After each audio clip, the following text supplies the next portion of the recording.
historical thing. It's all about the values of the organisation, the people we employ, the brand that we've developed now over 70, 80 years. My father's influence, and then he gave me a legacy which has dictated my life.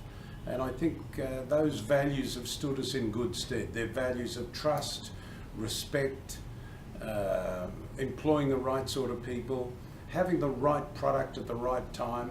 All those sort of things are important elements to end up being number one. I'm not so excited about being number one. I just want to be the best, not necessarily number one. Some of the number one companies in the world sell the most amount, but they don't have the same values behind the brand. So I think it's important that we're the best, not necessarily just number one.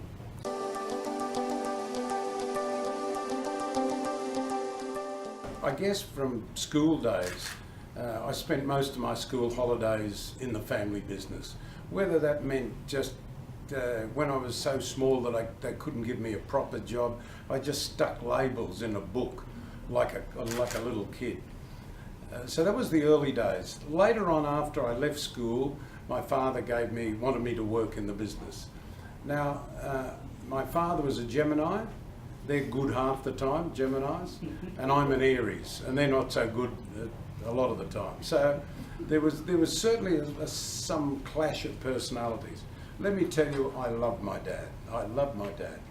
But he fired me 3 times. Yeah. We'd have a dispute over a design on a tube or something, and I remember I was at home and my mother was there, and she was distressed because I'd said to my father, well, if you don't want to listen to me with this, you may as well get rid of me. And he didn't say anything for a while. Then he walked out of the bathroom. We lived in a house at Newport. He walked out of the bathroom and he walked into the room, and he looked at me in the eye and he said, well, son, I've given you everything else in your life. I may as well give you that too. So I want you out of the business, and I want you out of the house as well.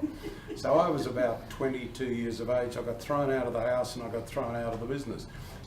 But eventually, you know, as I say, blood is thicker than water. My father wanted me to come back into the business, and ultimately I took over the business. So he was a wonderful man, a great pioneer of naturopathy in Australia, a man who I immensely admired and who's dictated my life for me, my journey in building this brand that we're so proud of today.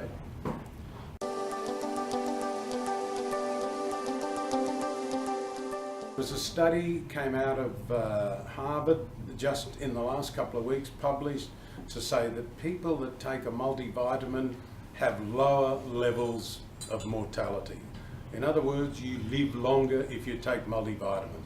Why is that so? Well, part of the reason is we don't eat the right food, we don't breathe the right air, we've got polluted air that we breathe, we've got the water's not pure, and we don't exercise enough. If we did all those things, if we ate good organic food, and if we exercised and we had fresh air and good water and whatnot, we would not need vitamins, we wouldn't need supplements at all. But basically we're all a little bit lazy. So I think vitamins are a very useful addition to anybody's diet.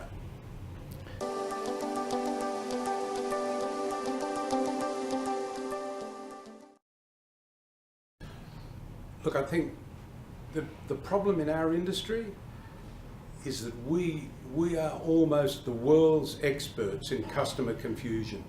When our consumers decide they would like to perhaps look at alternate medicine or natural medicine as a way of fixing their particular problem, it's a very confusing story and it's a hard decision to make. The only advice I can give really is that you need to deal with the brands that you can trust. We're not the only brand in the market, obviously, and there are other good brands around, but I think we're the best brand. I think we've got the resources, we've got the people with the intellectual capacity and knowledge that understand the whole natural health business. That's reflected in the products we make, in the formulas we do, and I believe that we are the brand that you can ultimately trust.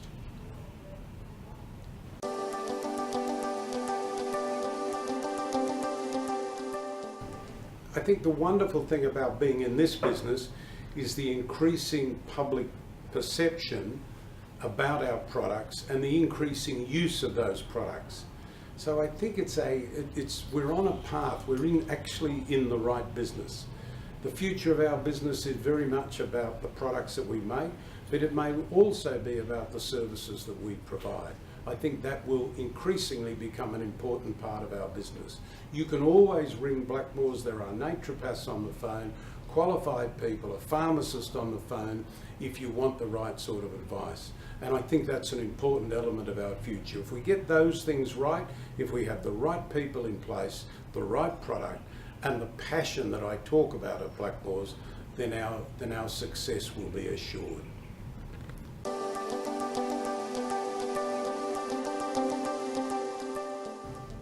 Look, I think there's two things. First of all, I'm embarrassed. I'm embarrassed because I think there are other people more worthy of this award than I am.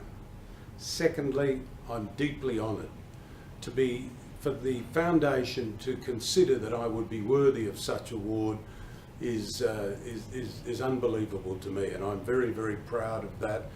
I'm humbled by the exercise. I think it ought to be considered as an award, not just for me, but all the people in Blackmores who share the same sort of values, those very values that my father started some 80 years ago and that we've continued with.